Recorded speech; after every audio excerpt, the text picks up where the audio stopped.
Good morning, everybody. Mestre here, another little video. Been really busy over the weekend running the two businesses, and the restaurant's going great. I know a lot of people are asking questions, how is it? They wish they could be here for some of the events. It's very connected to my Capoeira Zoador Academy, and I'm just really feeling blessed this morning. So I thought I'd take some time on my day off to do some, another video. Today's topic I want to talk about is just, I feel so lucky and so blessed to be a Mestre of Capoeira and all the good and the bad that goes with it. But today I want to focus on the good. And a couple of points I kept in mind, especially this last weekend because we were really, really busy doing everything. And my kids' classes are fantastic. So just really busy getting ready for our yearly show. And the kids are going to have a show. So we're doing everything. Dança Afro, Frevo, Capoeira, Macroleso. A lot going on. And I thought to myself, how people look at me. Not how they think about me, but the understanding that being an instructor or a master, you have to have the understanding people are watching you, whether you think so or not, or whether you want the attention or not.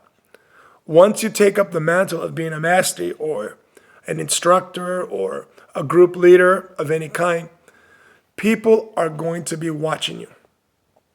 The bad part is some people get jealous and they can't wait to knock you off your pedestal.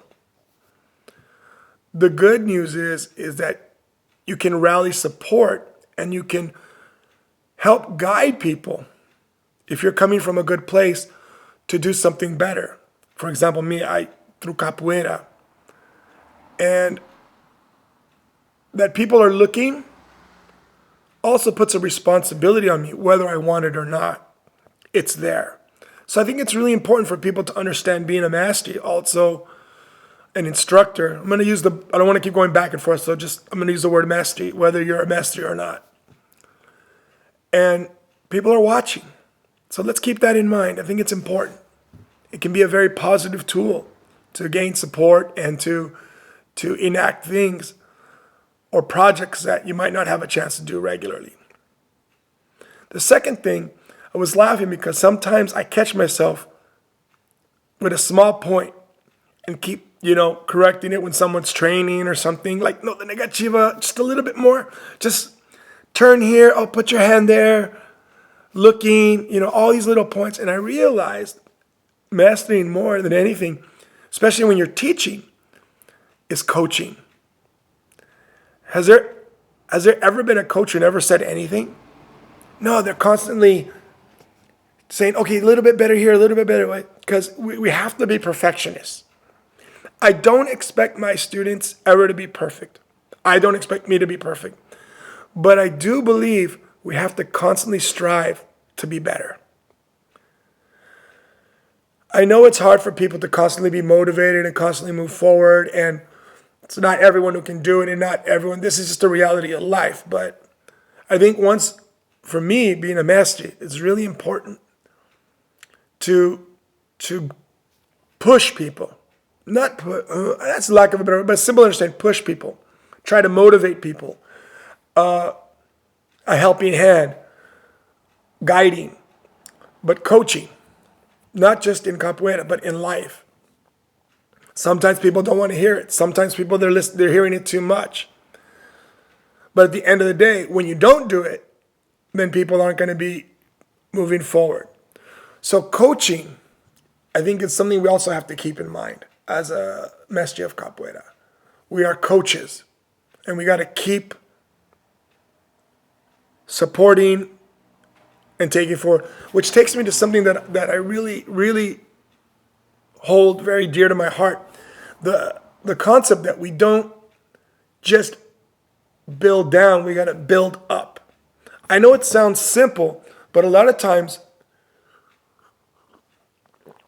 people are building down. For example, it's okay to be a little bit strong, a little bit hard when you're doing something because you're passionate about it. I'm passionate about teaching capoeira. Any of my students, anyone who's ever done one of my workshops knows I am so passionate and more in love with capoeira every day of my life. So sometimes when I'm teaching, I know it can be a little bit intense. So because I'm excited, I love it. I sit there sometimes and I can't believe with so many things in the world, so many things to do, people are using their resources, their free time to come learn capoeira from me. People could be out doing yoga and they're here with me, and I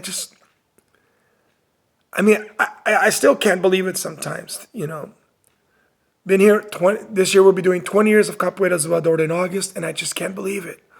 People are still here. So I want to give them my best and pass as much as I can, so sometimes I'm a little intense. But how you follow up on the intensity is what's really important. Yeah, you can yell. Sometimes you can get frustrated. We're all human. I know I am. But then you got to remember not to let ego or short-sightedness take over. You have to later, for example, if I get intense and I raise my voice, I'll be honest, I yell. No one's perfect. I go back and then I build up. I said, look, this is what went on. I got excited, but this is what your side's doing, and let's move forward and push it up. Capoeira training, music training, anything. You've got to build up. Be careful the difference between building up and inflating. I've seen this happen a lot where it's a human characteristic, right? But teachers inflate. Oh, you're so great, when actually they haven't done that much. You've got to regulate your compliments as much as you need to regulate your intensity. I know it's hard. I know it's hard for me. But if you can regulate, then you can also build up, because everything is about a process. You're making it better and better and better, a process. And we're building up. Because why would anyone want to do anything like capoeira, especially something like capoeira that's so you're multitasking all the time. In the hall that you're playing, the music, you're singing, the different instruments, acrobatics, the fight, the jogo, the game, malise, everything in the roda you experience as a human being. Happiness, sadness, frustration, ego, everything. So we have to remember to really, build up as a master. It's something I've been thinking about, especially over the last, I thought I did, but to be honest, I have to really remind myself to build up. It's got to become a habit. And I think now I can say, it's a habit for me to build up. One more. A mestre has to lead by example. And in that is the constant study to move forward. Does a doctor stop studying when he graduates and starts practicing? No, there's new things coming out. Always new things coming out. I have a friend who I respect and has all my love. He's one of my best friends, and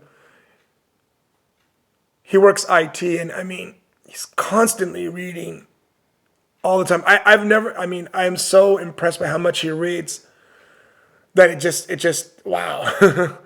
But I got to do the same, right? I'm constantly reading books. It's a little harder because I have to order from Brazil, but I read books I read the books in Portuguese. I read books in English, Spanish, about Latin experience of slave trade, anything that's going to build your background. If you're doing mastering of capoeira, you cannot limit yourself to capoeira.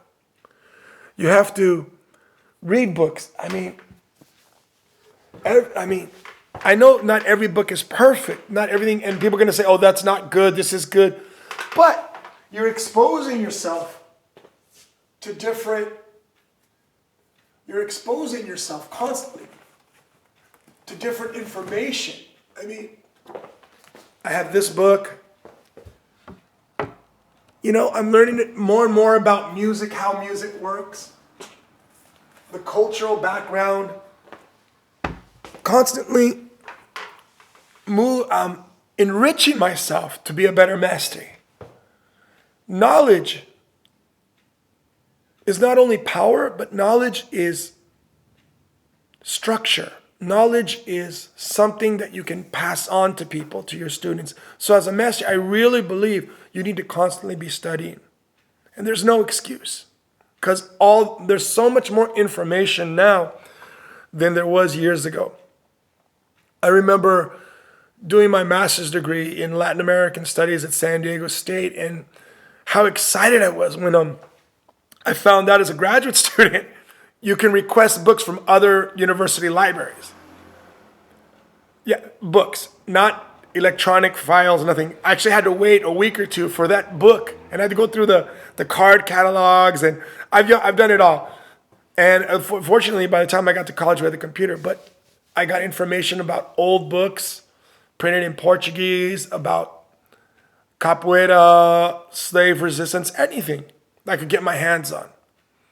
And I really believe that that's created a lot of structure and a lot of confidence in what I do. So constantly studying is very important. Not only just, oh, I want to learn a new rhythm. Not only, oh, I'm going to learn a new song. Yes, that's important. But there's a lot of things behind the scenes that I believe a mestre should do. I have a really good friend of mine, and stayed at his house, a master of capoeira, and on the shelf he had books. And I never forget these kind of things. I say, wow, you know, it's important to constantly reading. You don't have to read 50 books a month. But I would say read something every few months, get your brain going, enrich yourself with the supporting information of capoeira. The final thing I really thought this weekend, especially the last 3 months, as many of you know, we opened a Brazilian restaurant and live house. So me and Contra Mestre Linguiça, we're working so hard, you know, to do 2 projects. We're running the academia, we're running the restaurant, and we're doing 14 to 16 hours a day. And yes, like everybody, we get tired. But as a master, I really feel what keeps me going is I gotta have faith in myself. I have to have the faith in the belief that what I'm doing is right. Have a goal. Have faith in that goal. Make a plan. Have faith in that plan. Most importantly, have faith in the word mestre and what I believe it entails. And faithfully follow that. Guys, hope you liked this video. Next time I'll try to do some music. With this series just starting, we're putting out some concepts, and I hope you guys like it. Ashe.